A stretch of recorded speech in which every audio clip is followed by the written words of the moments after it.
नमस्कार, मैं अमित और आप देख रहे हैं आंखें न्यूज 24। आइए नजर डालते हैं आज के महत्वपूर्ण खबरों पर। राहुल गांधी के हिंदू हिंसा बयान को लेकर सियासत तेज। मंगल पांडे ने कहा, राहुल गांधी के शब्द कांग्रेस और उनके हिंदू विरोधी चरित्र को दर्शाते हैं। सम्राट चौधरी का बड़ा बयान, कहा 3 जुलाई को अयोध्या जाकर उतारेंगे मुरेठा। सम्राट चौधरी के अयोध्या जाकर मुरेठा खोलने को लेकर राजद का जोरदार हमला, कहा यह कैसी मजबूरी। ADG law and order Sanjay Singh ने 3 नए आपराधिक कानून के बारे में विस्तार से दी जानकारी। इस खबर के प्रायोजक हैं Lohia Nagar Mount Carmel high school, Gyansthali high school और LMC कम्युनिकेशन। लोकसभा नेता प्रतिपक्ष राहुल गांधी ने जिस तरीके से कल सदन के अंदर हिंदू धर्म को लेकर उन्होंने आपत्तिजनक बयान दिया था, उसको लेकर सियासत थमने का नाम नहीं ले रहा। कल सदन के अंदर और सदन के बाहर भी जिस तरीके से भाजपा नेताओं ने उनकी आलोचना की है, वहीं आपको बता दें कि बिहार के उप मुख्यमंत्री विजय कुमार सिन्हा ने भी तंज कसते हुए कहा कि सोने के चम्मच लेकर जन्म लेने वाले राहुल गांधी को तीसरी बार लॉन्च किया गया है। वह संस्कृति के बारे में नहीं जानते हैं, वो बार बार फेल हो रहे हैं। ऐसे नेता को जनता पूरी तरीके से नकार चुकी है। आइए आपको सुनवाते हैं और क्या कुछ कह रहे हैं विजय सिन्हा। आज सोने के चम्मच लेकर जन्म लेने वाले, उस संस्कृति को पोषित करने वाले, लगातार तीसरी बार जिनको लॉन्च किया गया और बार बार वो फेल कर जा रहे हैं, ऐसे नेता प्रतिपक्ष श्रीमान राहुल गांधी जी, जिनका पहला भाषण झूठ, निराशा और तथ्यहीन से भरा हुआ रहा। जो व्यक्ति 20 वर्ष संसद में बिता चुका हो, 5वीं बार लोकसभा में पहुंचा हो, वह इस प्रकार के गैर जिम्मेदाराना बयान दे, वह निंदनीय तो है ही। भारत की संसदीय मर्यादा और परंपरा का भी अपमान है। देश के लोकतंत्र के सबसे बड़े मंदिर में कोई व्यक्ति झूठ बोलता है, तथ्यहीन बातों को, अमर्यादित भाषा का उपयोग करता है, इसकी निंदा तो जितनी की जाए वो कम है। ऐसे व्यक्ति उस पद के योग्य नहीं है। आज इनको समझना चाहिए कि राजनीति स्टंटबाजी सुर्खियों में बटोरी जा सकती है स्टंटबाजी से, लेकिन जनता का दिल नहीं जीता जा सकता है। राहुल गांधी ने ऐसे हिंदुओं को हिंसक बताकर हजारों साल की सनातन परंपरा का अपमान किया है।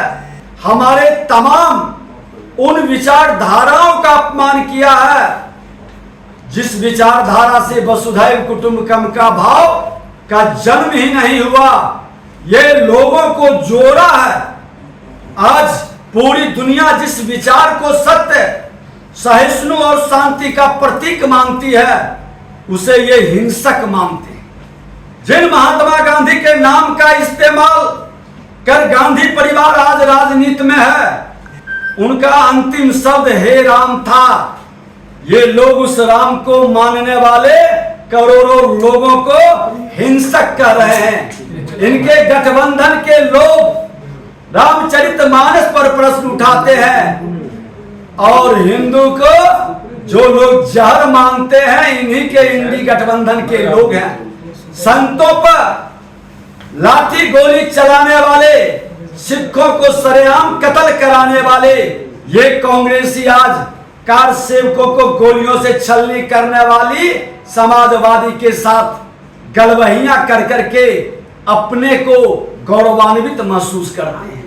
केरल में सनातन को मानने वालों की टारगेट किलिंग करने वाले वामपंथियों के साथ बंगाल में गठबंधन करके ये सनातन के संस्कृति को लज्जित ही नहीं कर रहे हैं। उसको कुचलने और दबाने का इनके मन के अंदर की जो भावना है, उसकी प्रकटीकरण है।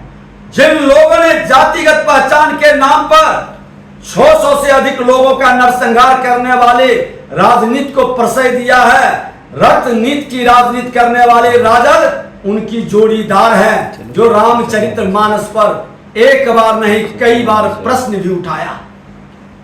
धर्म के आधार पर लड़ाने का ये खेल खेलने वाले मानसिकता कि लोग सत्ता तक पहुंचने के लिए किस स्तर तक गिरेंगे, ये पूरा देश जान रहा है।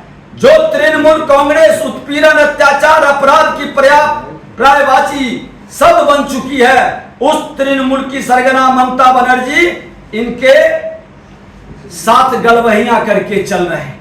पंजाब में चरमपंथ को फिर से हवा देने वाली आम आदमी पार्टी संसद में इनके सहयोगी बन गए हैं। आज ये सत्य, सनातन और शांति के प्रतीक हिंदुओं को हिंसक बताकर उनका सार्वजनिक अपमान कर रहे हैं। मित्रों, ऐसी पहली बार नहीं हुआ है। पहले इनके परनाना पंडित नेहरू ने हिंदू धर्म की आस्था से खिलवाड़ किया। उनकी दादी इंदिरा गांधी ने बार बार हिंदू धर्म को नीचा दिखाया। उनके पिता ने तुष्टीकरण की राजनीति को हवा देकर हिंदू धर्म को मानने वाले लोगों को दोजम दर्जे की नागरिक बनाने का प्रयास किया। मैं बता दूं कि ये इटालियन संस्कृति को मन के अंदर ग्रहण कर चुके हैं। भारतीय संस्कृति इनके मन और तन में नहीं समाहित हो रही है, इसीलिए इस तरह की भाषा इनके जुबान से बार-बार निकल रहा है। इनकी पार्टी के नेता पी चिदंबरम ने गृह मंत्री रहते हुए हिंदू आतंकवाद का जुमला करते हुए हिंदू को आतंकवादी कहा था। इन्हीं के और ने एक नेता सुशील कुमार शिंदे, जो मुंबई में आतंकवादी हमलों के दौरान सूट बदलने में व्यस्त थे, उन्होंने श्री हिंदुओं को आतंकी कहा था, हिंदू आतंकवाद का नाम दिया था। 2013 में जब कांग्रेस सत्ता में थी, तब राहुल गांधी ने खुद भी हिंदुत्व के विचार में विश्वास रखने वाले को देश से बाहर भगाने की बात कही थी। सत्ता और संसद में आकर तो ये हिंदू धर्म को हिंसक बताते हैं, हिंदुओं से घृणा का भाव प्रदर्शित करते हैं, लेकिन चुनाव के समय खुद को ब्राह्मण बताकर जनेऊ पहनते हैं, मंदिरों में दर्शन करने पहुंचते हैं और अपना गोत्र बताते हैं। राम का अस्तित्व खारिज करने वाले नौते के बाद राम मंदिर नहीं जाते हैं और ये लोग राम मंदिर के निर्माण का श्रेय लेने का प्रयास भी करते हैं। ये और कुछ नहीं, राहुल गांधी और कांग्रेस पार्टी के राजनीति का दोहरापन साफ झलक रहा है। मैं तो कहना चाहूंगा कि ये लोग आज जिस तरह से जितनी बार ये झूठ बोले हैं, मैं आपको जानकारी दे दूं कि ये संसद के अंदर, संसद के बाहर इनके कांग्रेस के पीडब्ल्यूडी मंत्री है कर्नाटक की सतीश जारकिहोली भी श्री हिंदू शब्द को गंदा बोल चुके हैं। उनके भारत जोड़ो यात्रा में जॉर्ज पुनैया ने कहा था कि भारत की धरती को इतना अपवित्र मानता हूं कि मैं जूते पहनता हूं ताकि इसका स्पर्श न हो जाए। इनके साथ चल रहे थे इनके गठबंधन के लोगों ने ही हिंदू धर्म के नाश और उसकी तुलना कोरोना। नमस्कार, मैं अमित और आप देख रहे हैं आंखें न्यूज 24। स्वास्थ्य मंत्री मंगल पांडे ने प्रेस वार्ता कर राहुल गांधी के बयान हिंदू धर्म को लेकर जिस पे भाजपा और सहयोगी दलों ने आपत्ति जताई है, वहीं मंगल पांडे ने कहा कि राहुल गांधी ने अपने बयान से देश के करोड़ों करोड़ हिंदुओं की भावनाओं को चोट पहुंचाया है। राहुल गांधी के शब्द कांग्रेस और उनके हिंदू विरोधी चरित्र को दर्शाते हैं। वहीं आगे उन्होंने कहा कि मंदिर में जाकर राहुल गांधी हिंदू होने का नाटक करते हैं। राम मंदिर के उद्घाटन के दौरान राहुल गांधी सहित कांग्रेस के सारे नेता आमंत्रण मिलने के बावजूद नहीं गए। वहीं राम जन्मभूमि को नफरत की जननी इन्होंने बताया था। वहीं आगे उन्होंने कहा कि राहुल गांधी को अपने बयान पर माफी मांगना चाहिए। हिंदुओं को अपमानित करेंगे तो उसका जवाब उन्हें हिंदुओं से ही मिलेगा। आइए आपको सुनवाते हैं और क्या कुछ कह रहे हैं मंगल पांडे। समस्तीपुर में उनकी गिरफ्तारी की बहुत साफ तौर पे उस वक्त भी वो राम मंदिर के विरोध का जो मानसिकता उन लोगों के अंदर है उस समय भी साफ तौर पे दिखा था। तो आज हम सब लोगों का, भारतीय जनता पार्टी का, एनडीए का बहुत साफ तौर पे मानना है कि राहुल गांधी जी ने जो कल संसद में बयान दिया है वह देश के सैकड़ों करोड़ हिंदुओं के भावनाओं को चोट पहुंचाने वाला है। सनातन परंपरा, व्यवस्था और संस्कृति को चोट पहुंचाने वाला है और राहुल गांधी जी को इसके लिए देश की जनता से माफी मांगना चाहिए। हालांकि हम जानते हैं कि वो माफी नहीं मांगेंगे, चूंकि वो जिन्ना के हिंदू विरोधी मानसिकता से प्रेरित हैं। लेकिन राहुल गांधी जी को हम स्पष्ट तौर पे बताना चाहते हैं कि इस देश के हिंदुओं को यदि आप अपमानित करने का प्रयास करेंगे तो लोकतांत्रिक तरीके से देश का हिंदू आपको हमेशा जवाब देने का काम करता रहेगा। आप मानसिक रूप से गुलाम हो सकते हैं, देश का हिंदू गुलाम नहीं हो सकता है। देश का हिंदू आपके गलत वक्तव्यों के साथ खड़ा नहीं हो सकता है। इसलिए आज मीडिया के मित्रों के माध्यम से हम ये कहना चाहते हैं कि कल राहुल गांधी जी का जो वक्तव्य था वो बहुत ही आपत्तिजनक था, अमर्यादित था। जो उनका बॉडी लैंग्वेज था वह भी किसी नेता प्रतिपक्ष का उस तरह का बॉडी लैंग्वेज नहीं होना चाहिए था। और जो कुछ उन्होंने प्रदर्शित करके और अपने वक्त को ये बात समझना पड़ेगा कि राम मंदिर का निर्माण सर्वोच्च न्यायालय के निर्णय के आलोक में हुआ और सर्वोच्च न्यायालय के माननीय न्यायाधीशों ने सभी बिंदुओं पे विचार किया होगा और विचार करने के बाद जो सर्वोच्च न्यायालय का निर्णय आया है उस निर्णय के आलोक में भगवान प्रभु श्री राम का भव्य मंदिर अयोध्या में बना है। यदि इतनी समझ नेता प्रतिपक्ष को नहीं है तो जो वो बयान दे रहे हैं वो राजनीतिक बयान दे रहे हैं। सारा समाधान संवैधानिक कानूनी तरीके से हुआ है। भाजपा का क्रेडिट क्यों ले रही है कि राम मंदिर भाजपा ने बनवाया है? हमेशा आप ये जब तो बोल रहे हैं, क्रेडिट की बात नहीं है, भावनाओं की बात है। हम हमेशा से हमारी पार्टी के एजेंडे में रहा कि हम देश के करोड़ों करोड़ हिंदुओं की जो भावना है कि अयोध्या में राम मंदिर बनना चाहिए, हम उस भावना के साथ हैं। ये हमारा क्लियर स्टैंड रहा है। हमारे पूर्व के राष्ट्रीय अध्यक्ष आडवाणी जी ने इसी को लेकर रथ यात्रा निकाला था, जिसका विरोध करके लालू जी ने उनको गिरफ्तार किया था। लालू जी का जो मानसिकता हिंदू विरोधी का था उस वक्त भी परिलक्षित हुआ था और अयोध्या में मंदिर ना बने इसकी मंशा बहुत साफ तौर पे उस समय भी दिखाई पड़ी थी। तो हम तो शुरू से अपने विचारों को बहुत स्पष्ट तरीके से जनता के सामने कहते रहे और आम जनमानस से सदैव अयोध्या में भव्य मंदिर बने इसके लिए हम आग्रह भी करते रहे हैं। मंदिर जब बन रहा था उसमें संपूर्ण देश के लोग सहयोग करें, यह भी हम सब लोगों ने प्रयास किया।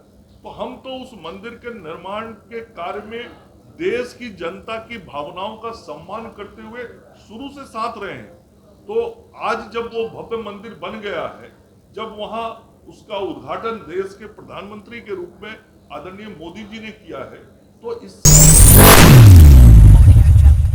नमस्कार, मैं अमित और आप देख रहे हैं आंखें न्यूज 24। बिहार के उप मुख्यमंत्री सम्राट चौधरी ने पत्रकारों से बात करते हुए उन्होंने कहा कि 28 जनवरी को बिहार में एनडीए की सरकार बनी थी, तब हमने कहा था कि अब इस मुरेठे की जरूरत नहीं रही और प्रभु के श्री राम के चरणों में जाकर मैं अपने मुरेठे को समर्पित करूंगा। तो आज मैं जा रहा हूं, चुनावकारियों के बीच में नहीं जा सका, चुनाव खत्म हो गए और बिहार की जनता ने हम पर भरोसा कर हमारा साथ दिया और हमारा जो कमिटमेंट था नीतीश कुमार को इंडिया गठबंधन के मुख्यमंत्री पद से हटे और 28 जनवरी को उन्होंने पद से इस्तीफा दिया और एनडीए के साथ मिलकर सरकार में आए। लोकसभा चुनाव में उपेंद्र कुशवाहा को हार मिली। इसके बाद उन्होंने राज्यसभा भेजे जाने के सवाल पर सम्राट चौधरी ने कहा कि एनडीए सभी लोगों की सहमति बने और सभी लोग एकमत होंगे तो वो राज्यसभा जरूर जाएंगे। आइए आपको सुनवाते हैं और क्या कुछ कह रहे हैं सम्राट चौधरी। 28 जनवरी को बिहार में एनडीए की सरकार बनी, नीतीश कुमार जी ने इस्तीफा दिया और इस्तीफा देने के बाद हमने ये कहा था कि अब इस मुरेठे की आवश्यकता नहीं रही और प्रभु श्री राम के चरणों में जाकर मैं अपने मुरेठा को समर्पित करूंगा। तो अब मैं आज जा रहा हूं, चुनाव कार्य के बीच में नहीं जा पा रहा था। अब वह चुनाव खत्म हुए हैं और बिहार की जनता ने 75% मार्क्स के साथ 40 में 30 सीट जिताने का काम किया। बिहार की जनता को भी धन्यवाद देता हूं। लेकिन हमारा जो कमिटमेंट था कि नीतीश कुमार जी मुख्यमंत्री पद से हटेंगे, तो 28 जनवरी को ये हटकर और वो हमारे साथ आकर फिर से मुख्यमंत्री बने, हमने इसका स्वागत किया। सरकार की बदली का मुख्यमंत्री के मैंने क्या कहा था ये तो समझिए। आपके चैनल ये चला रहे हैं कि अधूरा नहीं है। हमने मुख्यमंत्री नीतीश कुमार जी को पद से हटाया, गठबंधन से अलग किया और तब जो है वो मुख्यमंत्री बने जब एनडीए का समर्थन प्राप्त हुआ। नमस्कार, मैं अमित और आप देख रहे हैं आंखें न्यूज 24। बिहार के उप मुख्यमंत्री सम्राट चौधरी के द्वारा पगड़ी नहीं खोलने के संकल्प को पूरा करने से पहले ही पगड़ी खोलने पर राजद के प्रदेश प्रवक्ता एजाज अहमद ने तंज कसते उन्होंने पूछा कि आखिर क्या मजबूरी है सम्राट चौधरी अपने संकल्प को तोड़ते हुए पगड़ी खोलने अयोध्या जा रहे हैं। क्या बिहार से मुख्यमंत्री के मुद्दे पर भाजपा पूरी तरह से नीतीश कुमार के सामने नतमस्तक हो चुकी है या सत्ता के लिए किसी भी तरह से सत्ता में बने रहने का लालच भाजपा को ऐसा करने पर मजबूर कर रही है। वहीं उन्होंने आगे कहा कि बिहार में एनडीए क्या है, जितनी कोशिश कर ले अब बिहार की जनता का विश्वास तेजस्वी यादव के ऊपर बना हुआ है और आने वाले समय में विधानसभा चुनाव में तेजस्वी के प्रति बिहार के लोगों का जो समर्थन विश्वास दिख रहा है स्पष्ट रूप से सत्ता परिवर्तन का संकेत बता रहा है। आइए आपको सुनवाते हैं और क्या कुछ कह रहे हैं एजाज अहमद। देखिए, सम्राट चौधरी जी ने संकल्प लिया था कि मैं पगड़ी तब तक नहीं उतारूंगा जब तक नीतीश कुमार को गद्दी से नहीं उतार दूंगा, लेकिन भारतीय जनता पार्टी और सम्राट चौधरी आज उन बातों को भूल गए और 3 तारीख को अयोध्या जाकर के वो पगड़ी उतारने की बात कहे हैं। सम्राट चौधरी जी, आपको सार्वजनिक रूप से आकर के ये बात कहनी चाहिए और सार्वजनिक रूप से बिहार की जनता को बताना चाहिए कि आखिर क्या कारण है कि आप नीतीश कुमार जी को सत्ता से बेदखल करने की जगह उन्हें सत्ता में बनाए रखने की बात करने लगे हैं। कहीं ना कहीं स्वार्थ और सत्ता में बने रहने की जो भारतीय जनता पार्टी की सोच रही है, उस सोच का प्रकटीकरण स्पष्ट रूप से सामने आ रहा है। सम्राट चौधरी जी, आप अपने बातों पर टिके नहीं रह पाए, आप अपने संकल्पों पर टिके नहीं रह पाए और भारतीय जनता पार्टी जो कल तक कहा करती थी कि मैं किसी भी स्थिति और परिस्थिति में नीतीश कुमार के साथ नहीं जाऊंगा, उनके लिए दरवाजे बंद है। आखिर क्या कारण है कि सत्ता के लिए, स्वार्थ के लिए और भारतीय जनता पार्टी अपने आप को बनाए रखने के लिए हर तरह से समर्पण की राजनीति कर रही है। ये स्पष्ट रूप से भारतीय जनता पार्टी की कुर्सी के प्रति प्रेम को दर्शाता है और ये स्पष्ट करता है कि इनको बिहार की जनता के, बिहार के हितों से और बिहार के लोगों से कोई मतलब नहीं है। इनको तो किसी न किसी तरह से अपने आप को सत्ता में बनाए रखने के लिए, स्वार्थ की राजनीति की पूर्ति के लिए नीतीश कुमार के सामने समर्पण करना है और ये समर्पण की राजनीति करने वाली भारतीय जनता पार्टी संकल्पों की बात नहीं करे, वो पगड़ी उतारने की बात कहे हैं। सम्राट चौधरी जी, आपको सार्वजनिक रूप से आकर के ये बात कहनी चाहिए और सार्वजनिक रूप से बिहार की जनता को बताना चाहिए कि आखिर क्या कारण है कि आप नीतीश कुमार जी को सत्ता से बेदखल करने की जगह उन्हें सत्ता में बनाए रखने की बात करने लगे हैं। कहीं ना कहीं स्वार्थ और सत्ता में बने रहने की जो भारतीय जनता पार्टी की सोच रही है, उस सोच का प्रकटीकरण स्पष्ट रूप से सामने आ रहा है। सम्राट चौधरी जी, आप अपने बातों पर टिके नहीं रह पाए, आप अपने संकल्पों पर टिके नहीं रह पाए और भारतीय जनता पार्टी जो कल तक कहा करती थी कि मैं किसी भी स्थिति और परिस्थिति में नीतीश कुमार के साथ नहीं जाऊंगा, उनके लिए दरवाजे बंद है। आखिर क्या कारण है कि सत्ता के लिए, स्वार्थ के लिए और भारतीय जनता पार्टी अपने आप को बनाए रखने के लिए हर तरह से समर्पण की राजनीति कर रही है।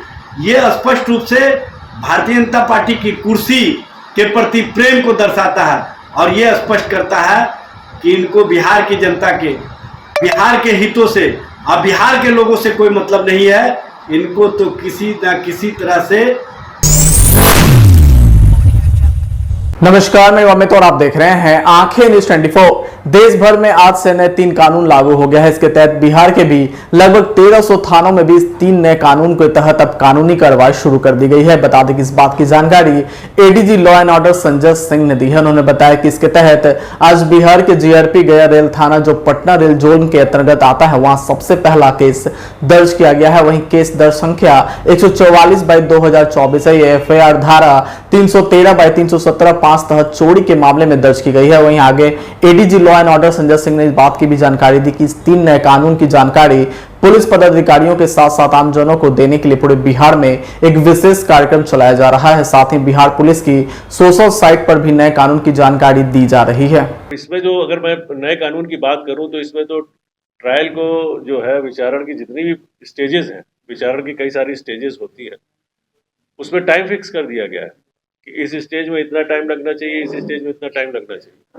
तो वो उसका भी प्रावधान किया है। उससे भी मुझे लगता है जो ट्रायल की जो स्पीड है वो बढ़ेगी आने वाले समय में।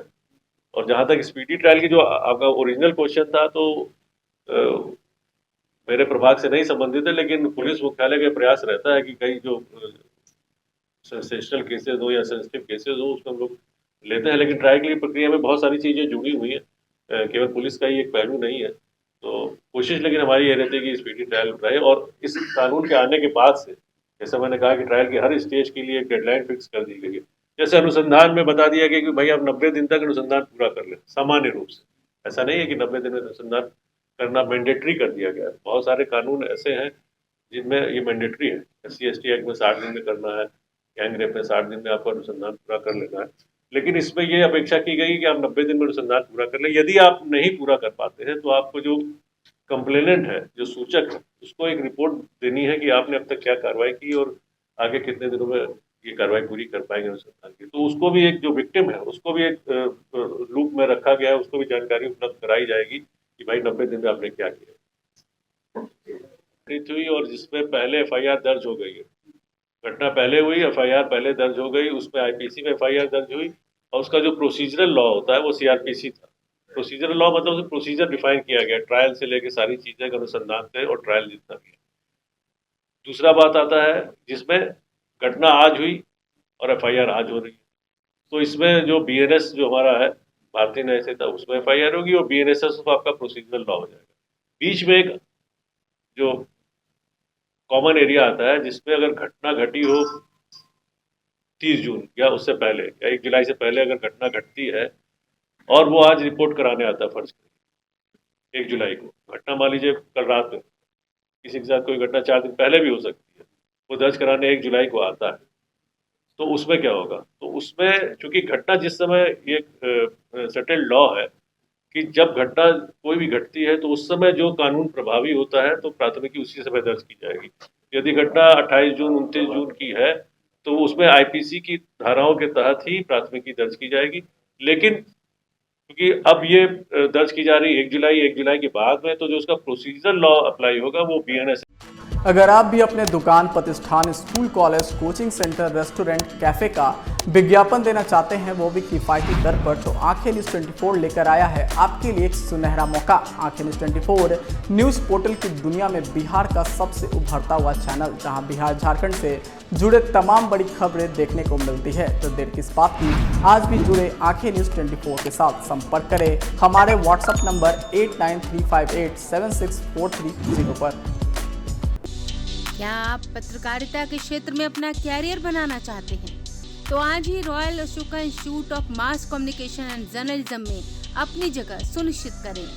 आर्यभट्ट ज्ञान विश्वविद्यालय पटना से मान्यता प्राप्त 100% प्लेसमेंट के साथ royal Ashoka institute of mass communication and journalism नामांकन जारी है। हमारा पता है DS/16 गायत्री मंदिर के समीप, कंकड़बाग, पटना 8,20,000। आप हमें संपर्क भी कर सकते हैं। हमारा मोबाइल नंबर है 9955456126।